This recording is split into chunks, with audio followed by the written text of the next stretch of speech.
monkeys. I'm Eddie Braverman, that's Midas Mulligan Magoo, and this is Lucky Episode 30 on WallStreetOasis.com. This week we're discussing the upheaval in North Africa, the internet kill switch, and the NASDAQ getting hacked. So let's kick it off with the Maghreb, as we call it here in Europe. Egypt has been the big story of the last 10 days or so, and I think it's important to look at the root. And that can be traced all the way back to WikiLeaks and Julian Assange, who was nominated for a Nobel Peace Prize earlier this week, by the way. It all started with documents that revealed to the people of Tunisia just how corrupt their government was. Now, the people of Tunisia burned their ruling family out of the country, and their rebellion inspired the people of Egypt to rise up. Mubarak, who's been our stooge over the past 3 decades, is being run out on a rail. And now the people of Yemen, Libya, and a few other Arab countries are getting restless. Revolution could conceivably sweep the entire region. And I think that's fantastic, because it's the young people throwing out the old. And the old guard isn't going to go without a fight, but it's really exciting to see the young people harnessing the power of technology to lead a rebellion and tell the old guard, hey, look, you guys have fucked things up long enough. And frankly, I think every government in the world has been put on notice. Midas, what do you think? Jesus, man, you are such an Assange groupie. You should come with a turkey baster and a bottle of Astroglide with the big wiki label on it. Look, man, nobody knows better than the Tunisians and the Egyptians and everybody else over there what they've been going through over the past 30, 300, you could argue 3,000 years. They don't need us telling them about their suffering, just like they don't need the U.S. Read the U.S. setting them up with a new puppet government.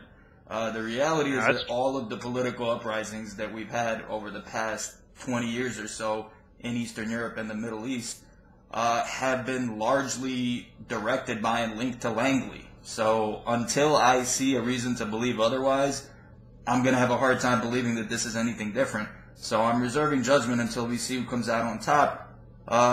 But this stinks of another pre-planned scenario with our tax dollars backing it up.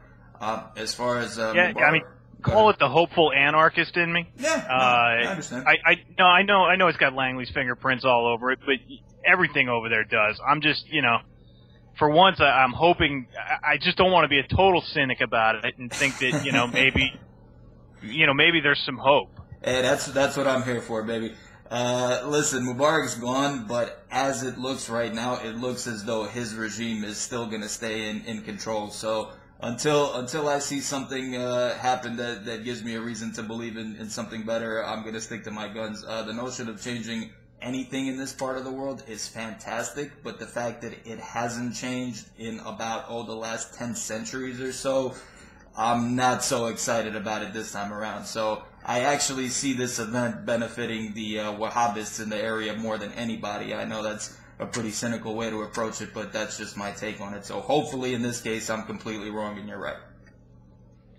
Well, one thing it's doing, Egypt is making some folks in the government nervous. People in power will do anything to stay in power. Yes. And that's no different in Washington, D.C. or Timbuktu. Correct. The Egyptian government tried to stall out the revolution by shutting down the internet.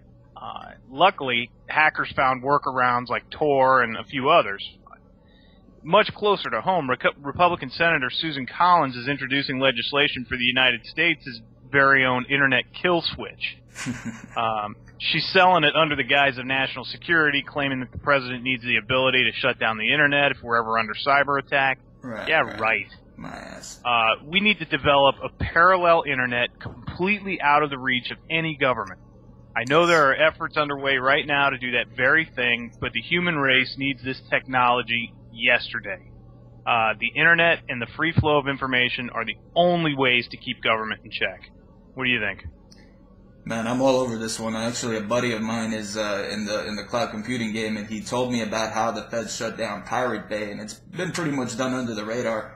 And it definitely has some Gestapo-ish, KGB-istic hints to it that a lot of people aren't really aware of. The notion that I believe the elites had in mind when the internet was allowed to circulate, hint, hint, DC and the Kremlin have been online since the late 60s, so it's not like the internet is really that revolutionary. We just got our hands on it recently, was that it would facilitate commerce and allow the control of information. Instead, you get nut jobs like Eddie and me on different sides of the world conspiring to hijack tugboats of dog shit and, redistribute them on the black market.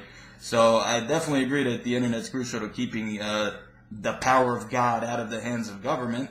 But I also think it's a great time to bring up the perfect mechanism that we already do have to keep power out of the hands of government, which is called the Second Amendment, and which is something that they have been after for a much longer time than the internet. So, the government's definitely running a little bit scared right now, and we're very quickly going to find out how representative of our interest those Tea Party candidates that got into Washington were. And just remember, guys, in spite of all this techno crap that Eddie tells you, the only real check to big government is a smoking gun. Oh, nice. Yes, sir. Well, I'll tell you what. I worked on that one. You like that one? Bang, bang, bang, bang, bang.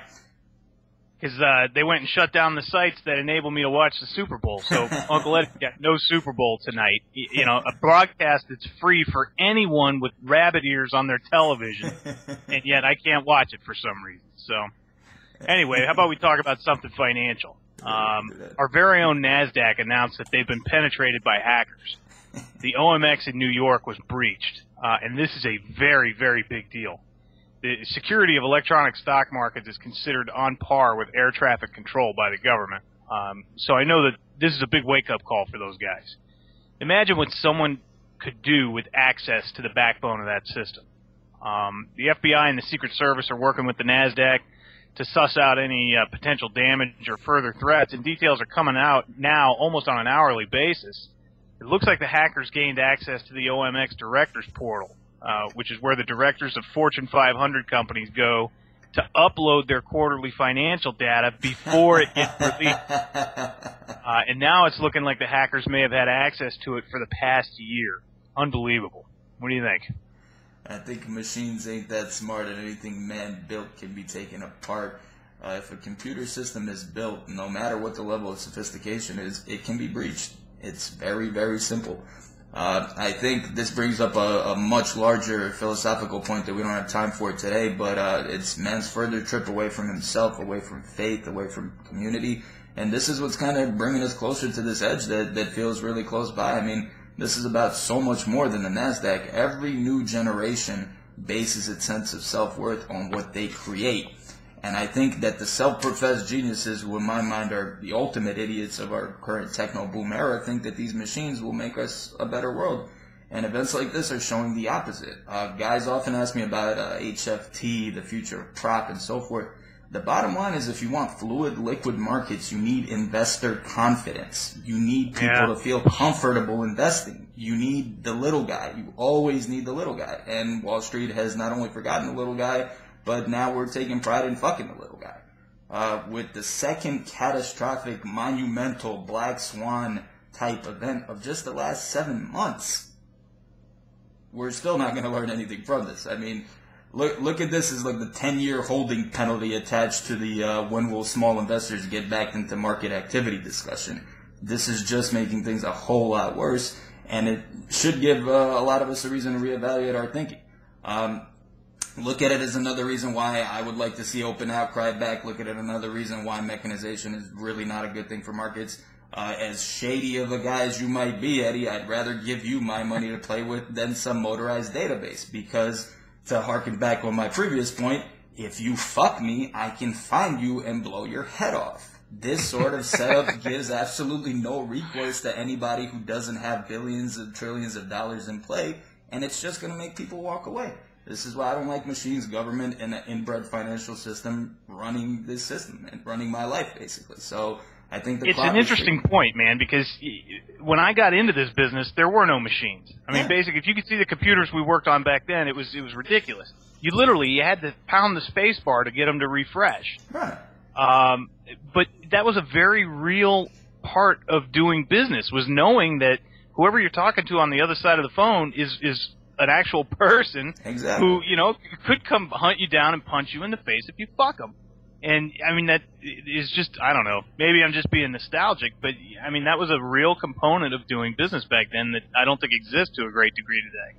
I don't think we can, again, I don't think human evolution is something that we can touch on in this show, but we've been doing things a certain way for 50,000 years. Just because you tell me that I'm supposed to trust this machine, it's not going to happen overnight, and people who are opportunistic are going to take advantage of, people who are, I don't even want to use the word suckers, just people who are trusted. But I think that's something that we're going to see more and more of in the near future, and good luck to anybody who's trying to stay in charge of it.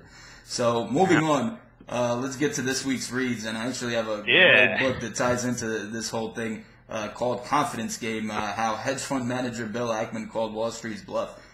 This is a story of a man who was called a fraud by the Wall Street Journal, by the New York Times. It's a story of a man who was investigated by Elliot Pay for Sex with Your Text Dollar Spitzer and the SEC, all because he spent 6 years warning investors how the $2.5 trillion bond insurance business was a scam and a catastrophe waiting to happen. Now, Ackman went on to make his investors over $1 billion, and is still a relative unknown today, but the shit that the inbred Wall Street / Washington system put him through is really worth the read for all you guys getting into the game with dollar signs in your eyes. Bill Ackman's the type of Neanderthal, almost human, hairy-backed ape all you monkeys should aspire to become. Read about it. Keep your bananas out of your tailpipes and your shit flinging in the right direction until next time. And I'm gonna let Eddie take you out of here. Well, that's funny, man, because my book of the week is extremely similar. You guys should probably bundle these books and buy them together. I don't have a copy, or I don't have something to show you because I actually bought it on my Kindle. But a little over a month ago, a quarterly French journal asked me to write a piece about the Madoff scandal, and specifically the French connection to the Madoff scandal. For those of you who don't know, Madoff was a much bigger deal here in Europe than he was in the States. Europeans had easily 10 times more money with him than Americans did. No shot. If you look at the names carved at the top of the Arc de Triomphe here in Paris, Bernie Madoff took every one of those families down. No joke. I mean, he aristocrats, princes, he took them all. But anyway, in the course of my research, I came across the book No One Would Listen by Harry Markopolos. He's the guy that discovered Madoff was a fraud, proved it beyond the shadow of a doubt, and handed the bulletproof case to the SEC back in 2000. The SEC did absolutely nothing with it and allowed the fraud to continue another 8 years, costing investors over $60 billion.